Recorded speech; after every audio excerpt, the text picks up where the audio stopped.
The Knicks postgame show is presented by Tri-State Audi. Visit your Tri-State area Audi dealer today. Back in Philadelphia, Jalen Brunson had 30 tonight against the Sixers, 20 in the first quarter. But Joel Embiid and Philly ran away with things in the final 18 minutes of play. Embiid went 14 of 18 from the floor, finished with a game-high 35. And the Sixers tonight beat the Knicks 119-108. Great to have you with us from our Delta MSG studios. Bill Pito, along with Alan Hahn and Wally Zerbiak. Guys, the Knicks were up 12, Wally. 6 minutes to go in the third quarter, and the rest of the way, a quarter and a half, Philly outscored the Knicks 45-22. What happened? Well, I thought Philly wasn't playing well at the beginning of the game, and the Knicks were really in a good spot. And I felt like the Knicks had them on the ropes where they had them down 10, could have pushed the lead to 15 or 20 at some point, but they let the Sixers hang around. And one of the reasons why is Joel Embiid. The Knicks had no answer for Joel Embiid. So I felt like this lead needs to be more for the Knicks to be able to hold on.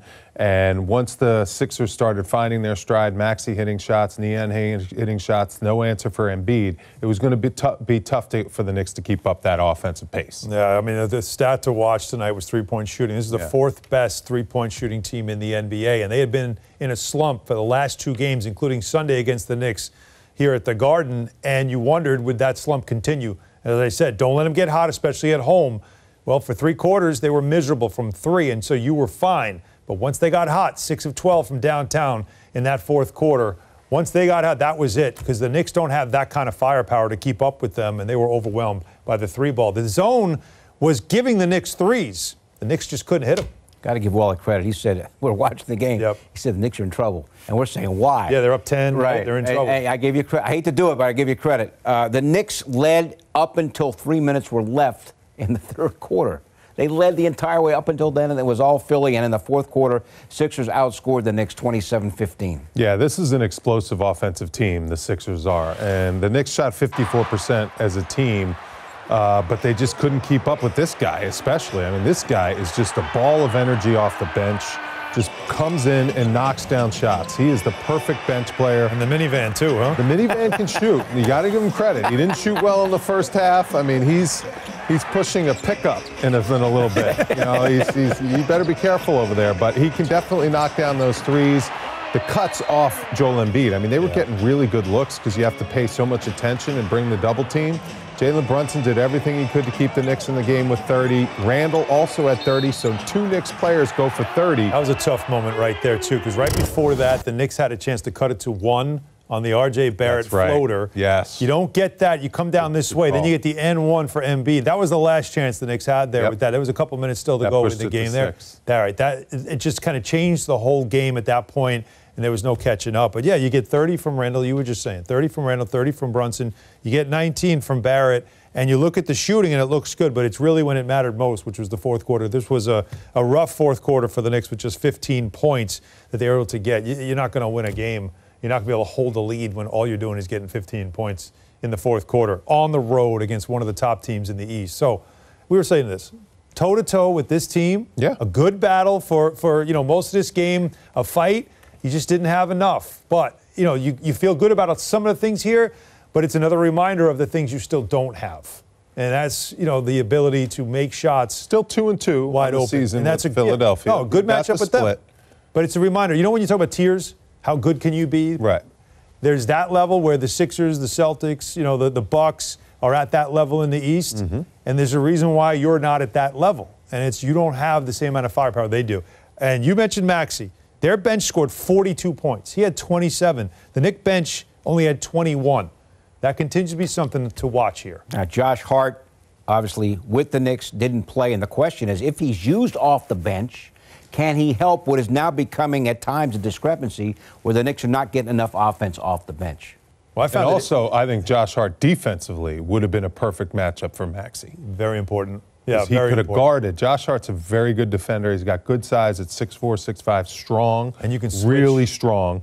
And you can switch more stuff and it becomes so he's going to really help the Knicks, especially, I think, defensively, coming off that bench. He's going to be starting and finishing some games depending on matchups and how he's shooting the ball and how Tibbs wants to manipulate the matchups. But he's going to give Tom Thibodeau a lot of different options with a guy like that coming off the bench because he can guard so many different positions. And we heard, like I mentioned in the pregame, but I heard Tom Thibodeau pregame when he's talking about Josh Hart say he can use him in different places and might even use him at the 4 spot. Yes, at only 6'5", he said, because he's strong enough. Great rebounder. He's capable enough. He's willing enough to play against 4s. And when you think about switchability, right? Like, what did we see in this first half? He could guard a guy like Tobias Harris. Yeah, well, again, he's got the strength. Today would have been a perfect matchup for him to be out there. Smaller guy. Tobias isn't really a post-up guy. They're not going to run their offense through Tobias.